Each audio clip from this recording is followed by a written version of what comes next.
Bonjour à toutes et à tous, bienvenue sur Vendredi Tricot, j'espère que vous allez bien. Ici, nous allons parler de tricot. Je suis de retour pour partager avec vous mes avancées de tricot, mes achats, des modèles de tricot et papoter avec vous dès que j'en ai l'occasion. Et d'ailleurs, merci pour vos commentaires sur ma dernière vidéo, ça m'a fait super plaisir d'avoir un peu de personnes à qui parler, parce que c'est très bizarre quand même de parler à un écran et enfin de pas avoir vraiment une personne face à nous, et donc la nouvelle technologie. Et voilà, du coup quand je vois vos commentaires, j'ai vraiment l'impression d'avoir une interaction, c'est super sympa. Voilà. Commençons sans plus tarder avec quelque chose d'assez particulier. J'ai acheté, vous allez me dire mais qu'est-ce... Déjà, je vais me prendre une petite gorgée de matcha glacé que j'ai mis dans mon petit bol breton avec mon prénom. Mon prénom qui a été gravé. En fait, je trouve pas de bol comme ça avec mon prénom parce que mon prénom est inventé. C'est ma maman qui l'a inventé. Du coup, ils l'ont inscrit. Voilà, parce que maintenant, on peut inscrire ce qu'on veut dessus. Ah oui, aussi, j'ai mis le ventilo. Il fait super chaud, donc j'espère que ça va, que vous l'entendez pas trop.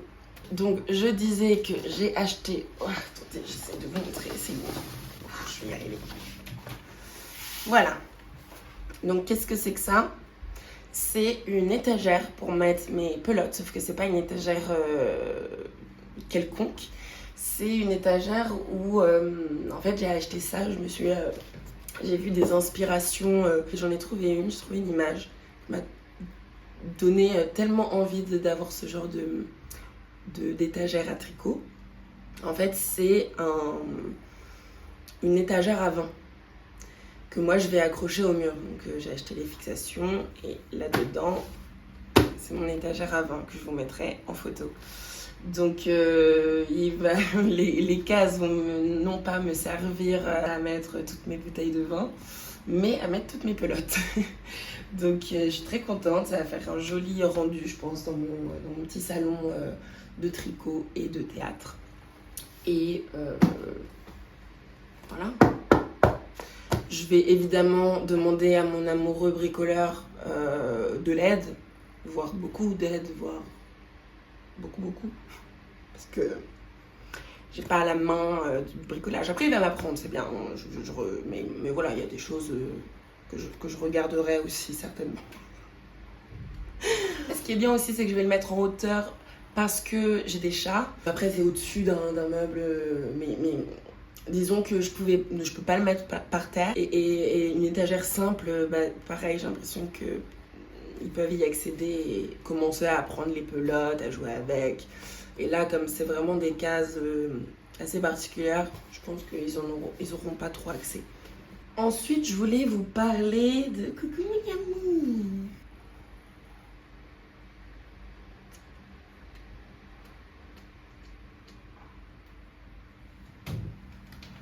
Ensuite, je voulais vous parler évidemment de mes ouvrages terminés, donc ceux que je suis en train de porter actuellement. Franchement, ça va, je pensais que j'allais avoir super chaud en le mettant pour faire la vidéo. Et, bon, j'ai un petit ventilo et je me sens bien. C'est un patron qui s'appelle le Tomboti, que j'ai tricoté avec le fil safran de chez Kalidou, qui est 100% coton. C'est une marinière vraiment toute simple, toute belle, toute bien, je suis trop contente. J'ai utilisé la couleur Massepain pour le beige, là un peu écru blanc cassé, et la couleur Cherry pour le rouge comme ça. Donc voilà ce que ça rend. Tac tac tac, je vais me tourner.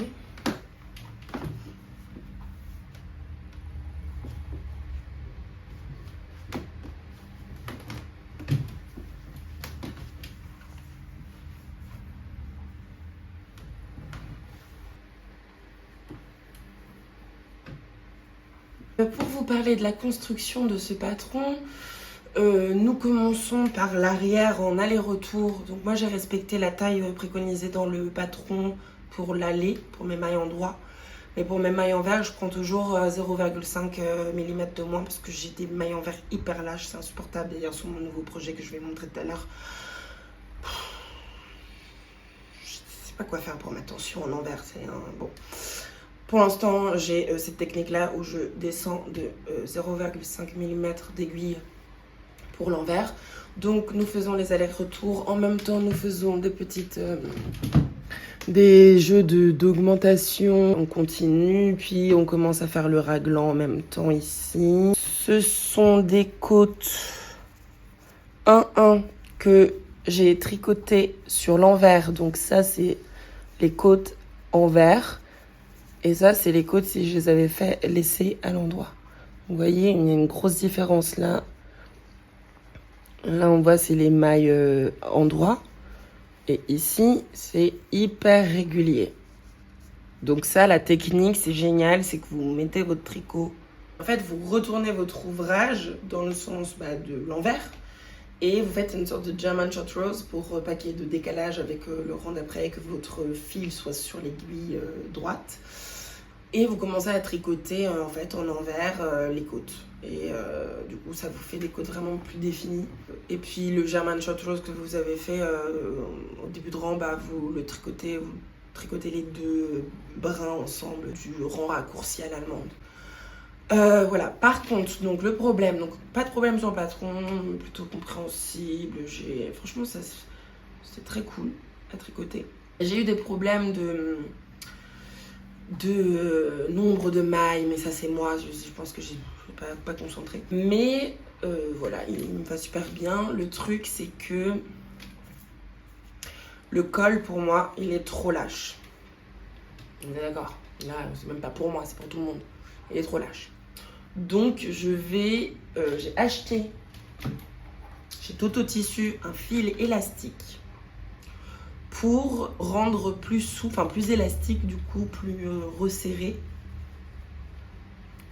le col. Un col plutôt comme ça, voilà, ce serait bien. Voilà, alors qu'en fait, il y a tout ça derrière qui baille. Donc, j'ai acheté ça, je vais voir comment faire. Si jamais vous avez des tips pour mettre un fil élastique dans les cols pour que ça soit bien. En plus, en fait, c'est le coton. Le coton, ça s'étire, ça reste dense. J'ai fait d'ailleurs un rabattage à l'italienne. Ici aussi, italienne, pour que ça évite l'effet resserré. Déjà que c'est assez serré le coton. Voilà. Je suis épuisée, il fait une chaleur. Oh là là là là. Et j'ai fait la taille 2B. Ensuite, dans les ouvrages en cours, j'ai le Slutter Tee. C'est pour mon amoureux, je le fais en taille M avec toujours le fil safran de chez Kalidou Drops, qui est la couleur 76. Donc c'est pour mon amoureux, il a choisi la couleur, etc. 100% coton. Et parce que déjà, quand il m'a vu tricoter celui-ci, il m'a un peu copié. Il s'est dit, mais c'est incroyable d'avoir un t-shirt en coton. Moi aussi, je veux ça. Du coup, je lui ai dit, écoute, je vais un peu regarder, etc. Voilà, ni une ni deux, moi faut pas me lancer de toute façon, donc je suis partie dans le Caston. Le patron là dont je vous parle, il est gratuit. Et le modèle, enfin le patron est juste fabuleux. Enfin, j'ai eu zéro problème jusqu'à présent avec. C'est tout compréhensible, tout ce que j'aime quand je lis un patron. C'est-à-dire, il n'y a pas trop d'informations, c'est quand même expliqué pour qu'on se perde pas. Il y a le nombre de mailles qui doit être sur nos aiguilles quand on a fait 16 répétitions d'augmentation. Donc, on voit si on est tombé sur le bon nombre de mailles. Il y a des patrons parfois qui expliquent pas du tout, qui disent faites augmenter comme ça. Et puis après, on sait pas trop si c'est correct. Donc là, franchement, rien à dire. J'ai juste moi-même eu un petit problème. Alors, il y a juste une coquille, c'est que pour la taille M, ils disent de le faire 4 fois en tout, cette manipulation. Mais le résultat de mes mailles n'était pas le résultat qui était annoncé sur le patron. Et en fait, j'ai compris qu'il fallait faire une 5e répétition d'augmentation pour tomber sur le même nombre de mailles. D'où l'importance de compter ces mailles quasi tous les 4-5 rangs pour être sûr d'être toujours un peu dans le bon nombre déjà entre les deux manches par exemple, le devant, le derrière, enfin voilà, faut être sûr du nombre de mailles qu'on a pour pas une fois arriver à la fin se dire ok, où est-ce que je me suis trompée. Ça m'est arrivé plein de fois. Et maintenant, j'essaie de les compter, mais qu'est-ce que c'est long. Mais voilà, ça sert, c'est important.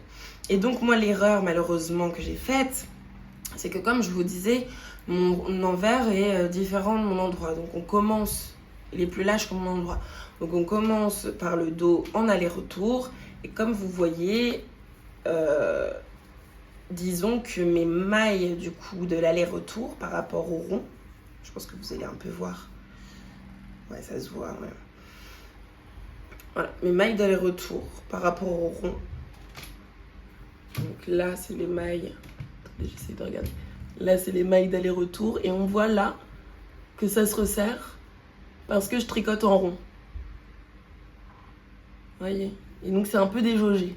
Et donc, je me disais, mais c'est chiant, pourquoi c'est déjaugé? J'ai fait avec une aiguille de moins 0,5. J'aurais dû faire quoi avec une aiguille de 2 mm? Être en endroit avec 3 mm et en envers avec 2 mm ou 2,25. Enfin, je me suis dit, mais c'est pas possible.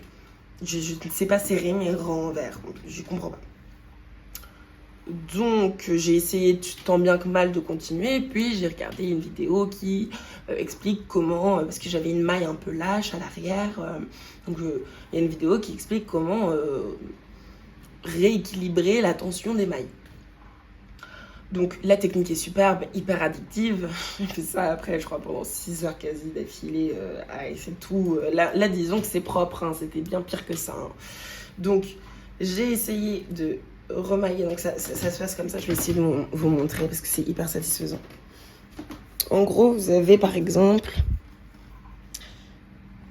quelle maille on peut prendre là? Celle-là. Vous voyez, elle est hyper lâche. Donc, on la prend ici.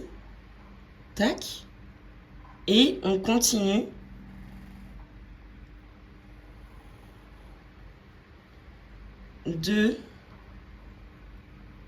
jusqu'à ce que la maille soit à peu près la bonne. Voilà. Et après, vous faites ça. Enfin, hyper satisfaisant. Moi, je me dis, ah, mais génial. Je vais direct recadrer la tension. Là. Et l'erreur que je fais, c'est que je prends la maille. Je vois que je peux bien tirer. Donc je tire la maille. Donc j'ai une maille à peu près grande comme ça. Je me dis génial, ça resserre bien. Je vais faire comme ça tout le long avec ma grande maille comme ça. Donc je fais ça comme ça, je fais ça. Et c'est du coton. À un moment donné, le coton ne supporte plus d'être tiré comme ça. Et vraiment, c'était une grande maille. J'ai tiré comme une folle furieuse. Et du coup, ce qui s'est passé, ce qui devait arriver, arriva. Ma grande maille commence à s'effriter entre les mailles. Elle commence, comme c'est du coton, à se dédoubler. Et là, évidemment, c'est plus possible, ça crée un nœud dans la maille. Donc, j'ai dû couper. Voilà. Et du coup, en coupant, j'ai évidemment dû repriser un trou. C'est cool d'avoir appris cette technique parce que visiblement, ça va me servir souvent. Et du coup, on voit un peu, c'est sur l'arrière. Là, on le voit. Attendez, je vais vous montrer comme ça. Je verrai si en vidéo, ça se voit. Je sais pas si vous voyez l'endroit où il y avait un trou et où j'ai reprisé. Si ça se voit un peu là. Je crois que c'est ça. Ouais.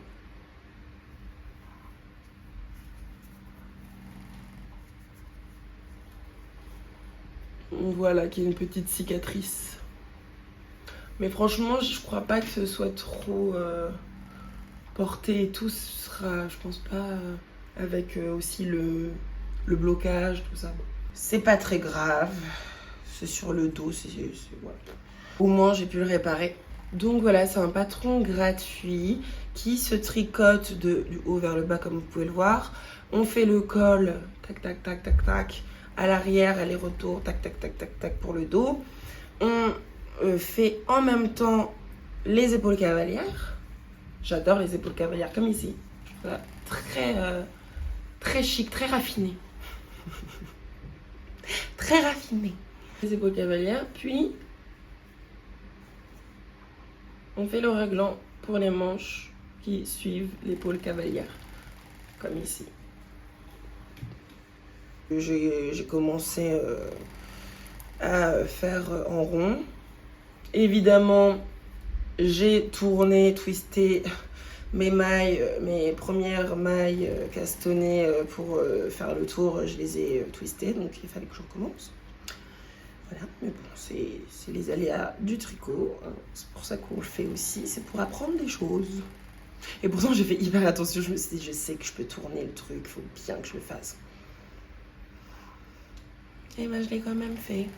Alors là, je sais qu'en rond, ça va être super. Mais en fait, en aller-retour, bah, je suis saoulée en fait d'avoir des trucs déjaugés comme ça. C'est pas vivable.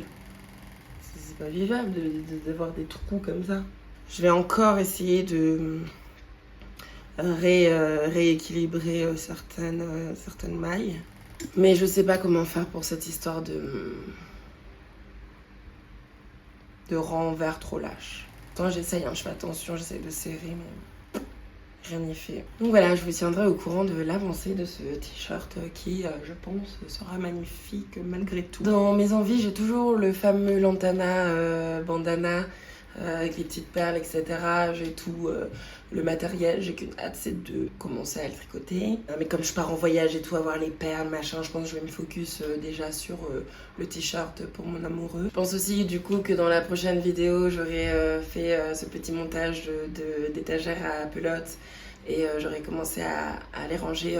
Du coup, j'aimerais bien les ranger par fil, par fibre. Par calibre. Je voulais aussi faire une petite capsule lecture d'un livre que je suis en train de lire, que j'ai commencé à lire. Je prends le temps de le lire parce que je fais plein de choses, donc c'est compliqué. Le plus important, les choses qui vous marquent durablement, grands sentiments, expériences difficiles, chocs, bonheur intense, épreuves ou violences qui viennent secouer la société ou votre existence, peuvent laisser en vous des traces si profondes qu'elles s'impriment dans votre patrimoine génétique, lequel se transmet ensuite de génération en génération, façonnant les individus qui naîtront après vous.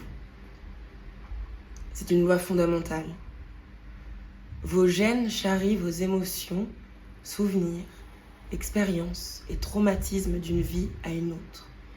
Et dans ce sens, certains d'entre nous sont vivants longtemps après leur disparition, y compris lorsqu'ils ont sombré dans l'oubli.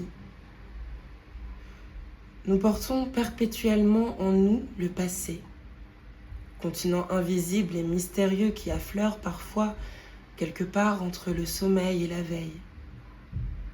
Un continent dont les montagnes et les océans influent en permanence sur les couleurs du temps et les chatoiements de lumière que nous abritons.